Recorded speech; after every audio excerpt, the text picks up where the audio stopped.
ਅੱਜ ਤੋਂ 6 ਮਹੀਨੇ ਪਹਿਲਾਂ ਮੈਂ ਇਹ ਮਕਾਨ ਖਰੀਦਿਆ ਸੀ। ਇਹ ਤੁਸੀਂ ਦੇਖੋ ਇਹ ਹਾਊਸ ਹੈ, ਇਹਦਾ ਗਾਰਡਨ ਕਿੰਨਾ ਵੱਡਾ ਹੈ ਤੇ ਇਹਦੇ 'ਚ ਇਤਨਾ ਗੰਦ ਆਇਆ ਕਿ ਉਹਨਾਂ ਲੋਕਾਂ ਨੇ ਬਿਲਕੁਲ ਇੱਥੇ ਸਫਾਈ ਨਹੀਂ ਕੀਤੀ। ਉਹ ਪਿੱਛੇ ਜਿਹੜਾ ਤੁਹਾਨੂੰ ਕਚਰਾ ਨਜ਼ਰ ਆ ਰਿਹਾ ਨਾ, ਉਹ ਕਚਰਾ ਜਿਹੜਾ ਹੈ ਉਹ ਅਸੀਂ ਸਾਰੇ ਇੱਥੋਂ ਨਿੱਕੇ ਨਿੱਕੇ ਬੂਟੇ ਝਾੜੀਆਂ ਇਹ ਸਾਰੀਆਂ ਕੱਟੀਆਂ ਨੇ। ਉਹ ਪਿੱਛੇ ਵੀ ਤੁਸੀਂ ਦੇਖੋ ਨਾ ਅਗਰ, ਤੇ ਉੱਥੇ ਵੀ ਬਹੁਤ ਗੰਦ ਹੈ। ਤੇ ਹੁਣ ਮਜ਼ੀਦ ਗੰਦ ਮੈਂ ਤੁਹਾਨੂੰ ਦਿਖਾਵਾਂਗਾ ਦੂਜੀ ਸਾਈਡ ਤੇ ਕੀ ਤਰੀਕਾਕਾਰ ਹੁੰਦਾ ਇੱਥੇ ਡੈਨਮਾਰਕ 'ਚ। ਅੱਜ ਮੈਂ ਤੁਹਾਨੂੰ ਇਹ ਦਿਖਾਣਾ, ਠੀਕ ਹੈ। ਇਹ ਟਰਾਲੀ ਹੈ, ਇਹ ਸਾਰੀ ਬੂਟੇ ਝਾੜੀਆਂ ਛਾੜੀਆਂ ਜਿਹੜੀਆਂ ਨੇ ਪੱਟ ਕੇ ਇਹਦੇ ਵਿੱਚ ਸੱਟੀਆਂ ਨੇ। ਇਹਨੂੰ ਟਰਾਲੀ ਨੂੰ ਜਿਹੜਾ ਨਾ, ਜਿਸ ਤਰ੍ਹਾਂ ਪਾਕਿਸਤਾਨ ਦੇ ਨਾਲ ਟਰਾਲੀ ਹੁੰਦੀ ਹੈ ਟਰੈਕਟਰ ਨਾਲ, ਇਹ ਹਿਸਾਬ ਹੈ ਇਹਦਾ। ਇਹ ਗੱਡੀ ਹੈ ਮੇਰੀ, ਇਸ ਗੱਡੀ ਨਾਲ ਅਸੀਂ ਹੁਣ ਲਾਣੀ ਹੈ। ਇਹ ਜਿਹੜੀ ਗੱਡੀ ਹੈ ਇਹਦੇ ਪਿੱਛੇ ਨਾ ਇਹ ਹੈ ਹੁੱਕ ਬਣੀ ਹੈ, ਤੁਹਾਨੂੰ ਮੈਂ ਦਿਖਾਣਾ। ਇਹ ਹੁੱਕ ਬਣੀ ਹੈ ਵਾਲੀ, ਇਹਦੇ ਨਾਲ ਹੁਣ ਅਸਾਂ ਟਰਾਲੀ ਲਾਣੀ ਹੈ ਤੇ ਤੁਹਾਨੂੰ ਦਿਖਾਣਾ ਮੈਂ ਜ਼ਰਾ ਕਿਸ ਤਰ੍ਹਾਂ ਟਰਾਲੀ ਲੱਗਦੀ ਹੈ। ਆ ਜੋ ਮੈਂ ਹੁਣ ਲਾਉਣ ਲੱਗਾ ਪਿੱਛੇ। ਇਹ ਹੁਣ ਟਰਾਲੀ ਅਸੀਂ ਪਿੱਛਾ ਕਰਨ ਲਿਆ ਜ਼ੋਰ ਲਾ ਕੇ, ਇਹ ਹੁਣ ਪਿੱਛੇ ਜਾਏਗੀ। ਇਹ ਉਹ ਗਈ ਹੈ ਪਿੱਛਾ, ਠੀਕ ਹੈ। ਇਹਨੂੰ ਹੁਣ ਅਸੀਂ ਇੰਝ ਕਰਕੇ ਹੁਣ ਅਸੀਂ ਇਹਨੂੰ ਇੱਧਰ ਮੋੜਨਾ, ਆਪਣੀ ਗੱਡੀ ਨਾਲ ਲਾਵਾਂਗੇ ਇਹਨੂੰ। ਤੁਹਾਨੂੰ ਮੈਂ ਦਿਖਾਣਾ ਜ਼ਰਾ। ਇਹ ਦੇਖਿਆ ਹੁਣ ਗੱਡੀ ਸਿੱਧੀ ਕਰਕੇ ਮੈਂ ਖਲਾਈ ਹੈ। ਇਹ ਟਰਾਲੀ ਹੁਣ ਇਹਦੇ ਨਾਲ ਲੱਗਣੀ ਹੈ। ਇਹ ਦੇਖਿਆ ਨਾਲ ਹੀ ਤੇ ਬਿਜਲੀ ਦਾ ਕਨੈਕਸ਼ਨ ਵੀ ਹੁੰਦਾ। ਇਹ ਦੇਖੋ ਜੀ, ਇਹ ਬਿਜਲੀ ਦੀ ਤਾਰ ਹੈ ਨਾਲ, ਠੀਕ ਹੈ। ਤੇ ਇਹ ਉੱਤੇ ਜਵਾਨ ਲਗਾ ਇਹ ਰੱਖ ਦਿੱਤੀ ਉੱਤੇ, ਤੇ ਇਹਦਾ ਇਹ ਕਨੈਕਸ਼ਨ ਹੋ ਗਿਆ। ਤੇ ਵਿੱਚ ਨਹੀਂ ਇਹ ਬਟਨ ਲੱਗਿਆ ਥੱਲੇ ਨਾ, ਨਹੀਂ ਥੱਲੇ ਦੀ ਮੈਂ ਕਰੋ ਥੋੜਾ। ਇਹ ਦੇਖਿਆ ਇਹਨੂੰ ਕੜਿਚ ਕਰਕੇ, ਨਹੀਂ ਇੱਥੇ ਆਉਣੀ ਜੇ ਨਾ ਅਗਲੇ ਸਿਰੇ ਤੇ। ਪਿੱਛਾ ਕਰੋ ਸੋਰ, ਪਿੱਛਾ ਇੱਥੇ ਨਹੀਂ ਲਾਕ ਨਹੀਂ ਹੋਇਆ। ਹੁਣ ਲਾਕ ਹੋਈ, ਇਹ ਹੁਣ ਲਾਕ ਹੋ ਗਈ ਹੈ।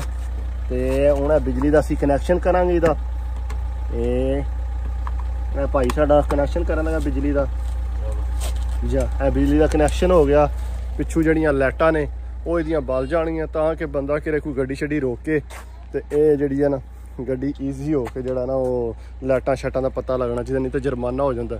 ਹੁਣ ਤੁਹਾਨੂੰ ਕਚਰੇ ਵਾਲੀ ਜਗ੍ਹਾ ਤੇ ਲੈ ਕੇ ਚੱਲਦੇ ਆ, ਜਿੱਥੇ ਜਾ ਕੇ ਕਚਰਾ ਸੱਟੀਦਾ। ਤੇ ਆ ਜਾਓ ਸਾਡੇ ਨਾਲ, ਹੁਣ ਤੁਹਾਨੂੰ ਦੱਸਣੇ ਆ ਜਾ ਕੇ ਉੱਥੇ। ਠੀਕ ਇਹ ਜੀ ਹੁਣ ਜਾ ਰਹੇ ਜੀ ਅਸੀਂ ਕਚਰਾ ਸੱਟਣ, ਠੀਕ ਹੈ ਜੀ। ਮੇਰੇ ਖਿਆਲ ਨਾਲ ਜ਼ਿਆਦਾ 5 ਤੋਂ 7 ਮਿੰਟ ਲੱਗਦੇ ਨੇ ਨਾ, 5 ਤੋਂ 7 ਮਿੰਟ ਲੱਗਦੇ ਨੇ ਘਰ ਕੋਲੋਂ। ਹਰ ਏਰੀਏ ਵਿੱਚ ਜਿਹੜਾ ਨਾ ਉਹਨਾਂ ਇਹ ਲੋਕਾਂ ਵਾਸਤੇ ਸਹੂਲਤ ਰੱਖੀ ਹੈ। ਜਿਸ ਏਰੀਏ ਵਿੱਚ ਤੁਸੀਂ ਜਾਓਗੇ ਉਸ ਏਰੀਏ 'ਚ ਨਜ਼ਦੀਕ ਕੋਈ ਨਾ ਕੋਈ ਜਗ੍ਹਾ ਉਹਨਾਂ ਬਣਾਈ ਹੁੰਦੀ ਹੈ ਕਚਰਾ ਸੱਟਣ ਵਾਸਤੇ। ਤੇ ਪਿੱਛੇ ਟਰਾਲੀ ਲੱਗੀ ਹੈ, ਤੁਹਾਨੂੰ ਮੈਂ ਦੱਸਣਾ। ਟਰਾਲੀ ਪਿੱਛੇ ਲੱਗੀ ਹੈ, ਨਜ਼ਰ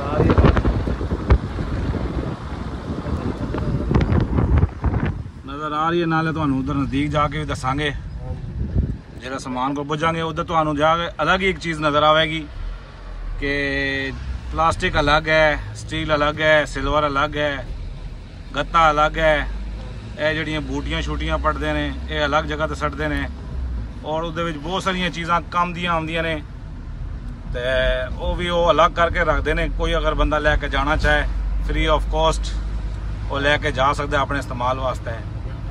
ਉਹਦੇ ਬਹੁਤ ਅੱਛੀਆਂ ਚੀਜ਼ਾਂ ਵੀ ਆਉਂਦੀਆਂ ਨੇ ਤੇ ਬਹੁਤ ਸਾਰੇ ਲੋਕ ਆਉਂਦੇ ਨੇ। ਤੇ ਤੁਹਾਨੂੰ ਦੱਸਣੇ ਦਾ ਮਕਸਦ ਇਹ ਹੈ ਕਿ ਉਹਨਾਂ ਡਿਸਿਪਲਿਨ ਬਣਾਇਆ, ਸਿਸਟਮ ਬਣਾਇਆ ਹੈ। ਉਹ ਇਸ ਕਚਰੇ ਨੂੰ ਜ਼ਾਇਆ ਨਹੀਂ ਕਰਦੇ, ਉਹ ਇਸ ਕਚਰੇ ਨੂੰ ਇਸਤੇਮਾਲ ਕਰਦੇ ਨੇ, ਠੀਕ ਹੈ। ਤੁਹਾਡੇ ਘਰ ਕੋਈ ਖਰਾਬ ਰੰਗ ਪਿਆ ਹੋਇਆ ਉਹ ਵੀ ਤੁਸੀਂ ਬਾਲਟੀਆਂ ਲੈ ਕੇ ਜਾਓ, ਰੰਗ ਕੱਢ ਕੇ ਅਲੱਗ ਕਰਨਗੇ, ਬਾਲਟੀਆਂ ਅਲੱਗ ਰੱਖਣਗੇ, ਠੀਕ ਹੈ। ਤੇ ਪਲਾਸਟਿਕ ਜਿਹੜਾ ਉਹ ਅਲੱਗ ਰੱਖਣਗੇ, ਤਾਂਬੇ ਦੀ ਤਾਰਾਂ ਅਲੱਗ ਨੇ, ਹਰ ਚੀਜ਼ ਦਾ ਸਿਸਟਮ ਅਲੱਗ ਉਹਨਾਂ ਰੱਖੇ ਹੈ। ਉਹਦੇ ਵਾਸਤੇ ਅਲੱਗ-ਅਲੱਗ ਕੰਟੇਨਰ ਨੇ, ਉਹਨਾਂ ਤੇ ਲਿਖੇ ਹੈ, ਤੁਹਾਨੂੰ ਪਰੇਸ਼ਾਨੀ ਨਹੀਂ ਹੁੰਦੀ। ਨਾਲੇ ਉਹਨਾਂ ਆਪਣੇ ਬੰਦੇ ਰੱਖੇ ਨੇ ਜਿਹੜੇ ਤੁਹਾਨੂੰ ਗਾਈਡ ਕਰਦੇ ਨੇ ਕਿ ਕਿਹੜੀ ਚੀਜ਼ ਕਿੱਧਰ ਰੱਖਣੀ ਹੈ, ਕਿਹੜੀ ਚੀਜ਼ ਕਿੱਧਰ ਸੱਟਣੀ ਹੈ, ਠੀਕ ਹੈ।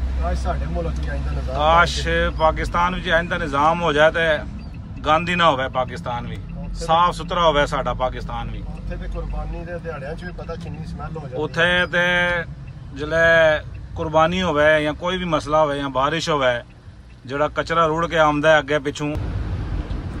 ਇਹ ਜੀ ਇਹ ਦੇਖੋ ਤੁਸੀਂ ਕਿੰਨਾ ਫਰੂਟ ਹੁੰਦਾ ਲੋਕਾਂ ਦੇ ਘਰਾਂ 'ਚ ਲੱਗੇ ਆ ਤੇ ਕਿੰਜ ਸਟਿਆ ਜਾ ਰਿਹਾ ਇੱਥੇ ਕਚਰੇ 'ਚ। ਇਹ ਸਾਰੇ ਸੇਬ ਨੇ ਜਿਹੜੇ ਲੋਕਾਂ ਦੇ ਘਰ ਲੱਗੇ ਸੀ ਉਹਨਾਂ ਸੱਟੇ ਨੇ। ਤੇ ਇਹ ਕਚਰਾ ਸੱਟਣ ਵਾਲੀ ਜਗ੍ਹਾ ਹੈ। ਇਹ ਸਾਡੀ ਟਰਾਲੀ ਹੈ ਤੇ ਟਰਾਲੀ ਵਿੱਚ ਜਿਹੜਾ ਇਹ ਕਚਰਾ ਸਾਰਾ ਲਿਆਂਦਾ ਹੈ ਅਸੀਂ ਇੱਥੇ ਸਾਰਾ ਸੱਟਾਂਗੇ। ਇਹ ਦੇਖਿਆ ਨਜ਼ਰ ਆਇਆ ਇਹ ਸਾਰੇ ਜਿਤਨੇ ਡੱਬੇ ਲੱਗੇ ਨੇ ਸਭ ਕਚਰਾ ਸੱਟਣ ਵਾਸਤੇ ਨੇ। ਮੁਖਤਲਿਫ ਲੱਕੜ ਵਾਲੇ ਦੂਸਰੇ ਕਿਸਮ ਦੇ ਹਰ ਕਿਸਮ ਦੇ ਇੱਥੇ ਲੱਗੇ ਨੇ। ਇੱਥੇ ਅਸੀਂ ਕਚਰਾ ਸੱਟ ਕੇ ਜਾਂਦੇ ਹਾਂ। ਕਿੰਨਾ ਸੋਹਣਾ ਨਿਜ਼ਾਮ ਬਣਿਆ। ਸਾਰੇ ਵੱਖਰੇ ਵੱਖਰੇ ਨੇ, ਕੋਈ ਲੱਕੜ ਦਾ, ਕੋਈ ਲੋਹੇ ਦਾ। ਲੋਕ ਐਤਵਾਰ ਵਾਲੇ ਦਿਨ ਆਏ ਨੇ ਘਰੋਂ, ਇੱਥੇ ਆ ਕੇ ਕਚਰਾ ਸੱਟਣਗੇ, ਸੱਟ ਕੇ ਆਪਣੇ ਘਰ ਦੀ ਸਫਾਈ ਕਰਨਗੇ। ਇਹ ਸਾਰਾ ਨਿਜ਼ਾਮ ਤੋਂ ਦੁਕਾਨ ਦਾ ਮਤਲਬ ਇਹ ਸੀ ਕਿ ਤੁਹਾਨੂੰ ਪਤਾ ਲੱਗਣਾ ਚਾਹੀਦਾ ਕਿੰਨਾ ਸੋਹਣਾ ਇਹਨਾਂ ਦਾ ਨਿਜ਼ਾਮ ਹੈ। ਇਹ ਦੇਖੋ ਤੁਸੀਂ ਘਰਾਂ 'ਚੋਂ ਖਿੜਕੀਆਂ ਲਾ ਕੇ ਲੋਕ ਇੱਥੇ ਰੱਖ ਗਏ ਨੇ। ਤੁਹਾਡਾ ਅਗਰ ਦਿਲ ਕਰੇ ਤਾਂ ਇੱਥੋਂ ਚੁੱਕ ਕੇ ਤੁਸੀਂ ਲੈ ਕੇ ਜਾ ਸਕਦੇ ਹੋ ਘਰ। ਅਗਰ ਤੁਸੀਂ ਚੇਂਜ ਕਰਨੀ ਹੈ ਤਾਂ ਕੋਈ ਪਾਬੰਦੀ ਨਹੀਂ ਹੈ। ਕੋਈ ਲੋਹਾ ਸ਼ੋਇਆ ਕੋਈ ਚੀਜ਼ ਖੜਨੀ ਹੋਵੇ ਕੋਈ ਇੱਥੇ ਟੈਨਸ਼ਨ ਵਾਲੀ ਗੱਲ ਨਹੀਂ, ਬੰਦਾ ਲੈ ਕੇ ਜਾ ਸਕਦਾ ਹੈ। ਕੈਸਾ ਨਿਜ਼ਾਮ ਹੈ ਯਾਰ, ਬਿਹਤਰੀਨ। ਇਹ ਜੀ ਨਾਜ਼ਰੀਨ ਅਸੀਂ ਗੰਦ ਸੱਟ ਲਿਆ। ਇਹ ਜਗ੍ਹਾ ਬਣੀ ਹੈ, ਵੇਖਾਇਆ ਤੁਹਾਨੂੰ ਕਿੰਨੀ ਸੋਹਣੀ ਜਗ੍ਹਾ ਹੈ। ਸਾਫ ਸੁਥਰਾ ਮਾਹੌਲ ਹੈ। ਹਰ ਬੰਦਾ ਆਪਣੀ ਆਪਣੀ ਥਾਂ ਗੱਡੀ ਲਾ ਕੇ ਤੇ ਸਮਾਨ ਸੱਟ ਰਿਹਾ।